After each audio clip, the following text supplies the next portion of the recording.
Adilabad municipality పరిధిలో ETV ఈనాడు నిర్వహించిన walk with MLA కార్యక్రమంలో పాయల్ శంకర్ పాల్గొన్నారు. పట్టణంలోని పలు ప్రాంతాల్లో పర్యటించిన ఆయన సుదీర్ఘకాలంగా నెలకొన్న సమస్యలను యుద్ధ ప్రాతిపదికన పరిష్కరిస్తామని వెల్లడించారు.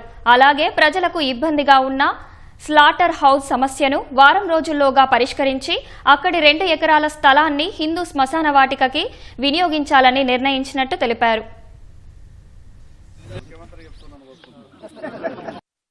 ప్రధానంగా ఆదిలాబాద్ పట్టణంలో ఉన్నటువంటి ట్రాఫిక్ సమస్య మీద కొన్ని సిగ్నల్ లేనటువంటి చౌరస్తాలో అనేక ప్రమాదాలు జరిగి ఎన్నో ప్రాణాలు పోయినటువంటి సందర్భంలో ట్రాఫిక్ అదే విధంగా మిగతా మున్సిపల్ ఇంజనీర్ల వాళ్ళందరి కోఆర్డినేషన్ తో అక్కడ ఉన్నటువంటి సమస్యను పరిష్కరించే విధంగా ఇప్పటికే ఒక 3 నుంచి 4 పాయింట్లు సెలెక్ట్ చేయడం జరిగింది. వీటన్నిటిని కూడా పూర్తిగా పరిష్కారం చేయాలంటే కనీసం ఆదిలాబాద్ మున్సిపాలిటీ ఒక 300 కోట్ల నుంచి 400 కోట్లు అవుతుంది. అమృత్ పథకంలో ఇప్పటికే దాదాపు 300 కోట్ల రూపాయలతో పనులు జరుగుతున్నాయి. మరో 480 కోట్ల రూపాయలకు ప్రాథమిక అప్రూవల్ కూడా వచ్చింది. ఆ అమృత్ పథకం వచ్చిన తర్వాత ఆదిలాబాద్ మున్సిపాలిటీలో మంచినీటి సమస్య కూడా పూర్తిగా పరిష్కారం అయ్యే అవకాశం, అండర్ గ్రౌండ్ డ్రైనేజ్, అదే విధంగా సివరేజ్ ట్రీట్మెంట్ ప్లాంట్స్, ఇవన్నిటి కూడా దాదాపు అమృత్ పథకంలో కవర్ అయ్యేటటువంటి అవకాశం ఉన్నది.